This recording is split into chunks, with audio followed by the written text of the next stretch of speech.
What's up, YouTube? This is Barn11970. Thank you for watching my video. Alright, guys, just to do a little bit more of a continuation of my last video, I wanted to respond to some people's points that they made on the last video I just made. They're very valid points.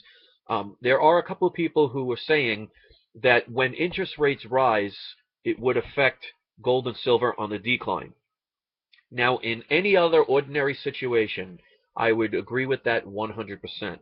But what we have to realize is this is a different time compared to any other kind of economic problems we've ever had, because this is going to involve the entire planet.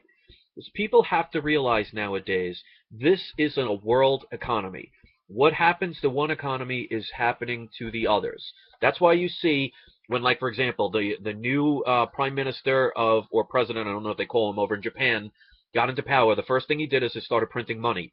You notice that over in the European Union, that's exactly what they're doing. They're printing more money. They're creating debt. And this is going to cause a problem because when they raise the interest rates, it's not a matter of if, it's a matter of when they do, it's going to affect the dollar. Now, the dollar is still the world currency, even though it's not being trusted and used as much as it was maybe as little as a decade or two ago. So this is going to affect the world. And as you see, all these different nations and how banks are all starting to store up gold, and you see how countries are repatriating their gold, they're getting it back because they know what's coming. So I agree when people say under normal circumstances, when the interest rates go high, it would lower the precious metals. I don't believe that's going to happen this time. And that's why you see all of this money being borrowed. Now, you have to put it in perspective, especially here in the United States of America Corporation. They're trying to fool us by saying we're in an economic recovery. I listen to the news on the radio when I go to work every day now, just to get an idea of what's being talked about.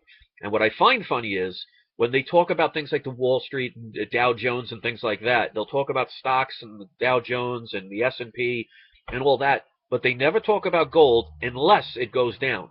So today they actually pointed out the fact that gold was down, I think, 19 points or something like that. I don't remember at the time.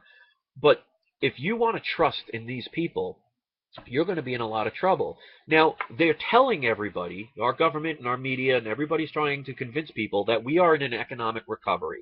Well, let me show you how much of a lie that is. Because first of all, if we're in a recovery, why do we need to borrow so much money? Now, here's the thing. They are taking that money and spending it. They are using it for not the deficit. They're using it for, like, military spending and the government programs, the socialist programs. So it's not like they're borrowing this money even to pay down their debt. So all they're doing is borrowing more money and creating more of a deficit that we have to pay from interest, and we end up fitting the bill while they get away with all these things.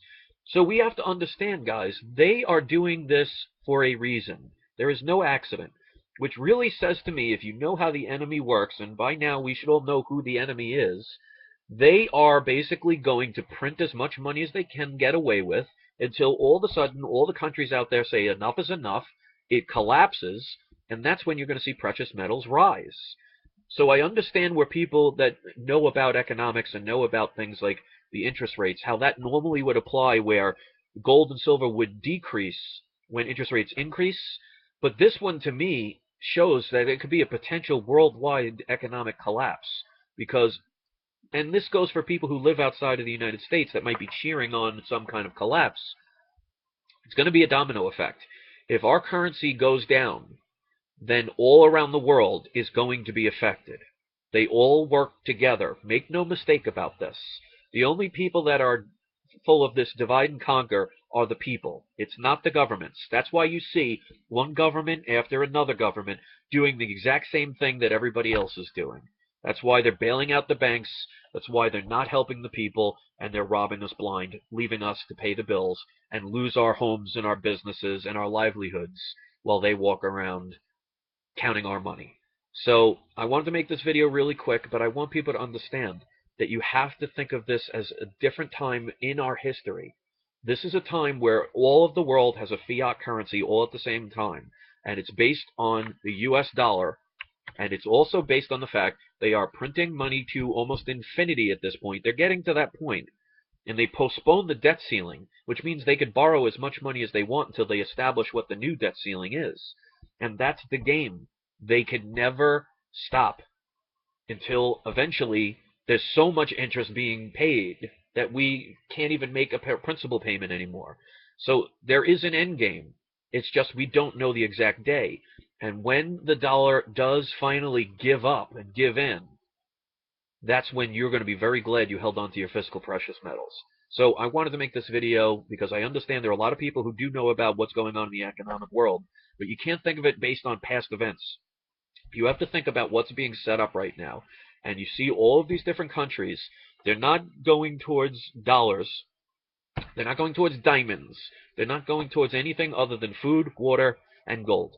And that should tell you where you need to be. And also oil. So if you want to get out of your physical gold and silver because the collapse hasn't happened yet, and I understand Endless Mountain where you say it's been 2,000 days since a collapse started. I'm talking about a real collapse when everything is shut down, where you can't get gas, you can't get food, people are starving in the streets. We're in a decline, but we're definitely not in a full-fledged collapse. So when I meant, let's not rush that, millions of people are going to die. If all of a sudden tomorrow there was a collapse of the dollar and it was no longer having the value it does now, there's going to be a lot of people shooting each other. There's going to be a lot of death. So, let's not hope for that really quick. So, that's my video. I'm sticking to it. And if you want to leave your comments, they are always appreciated. Just keep them clean and respectful, and let's all learn together. All right, guys. Thanks for watching. Peace.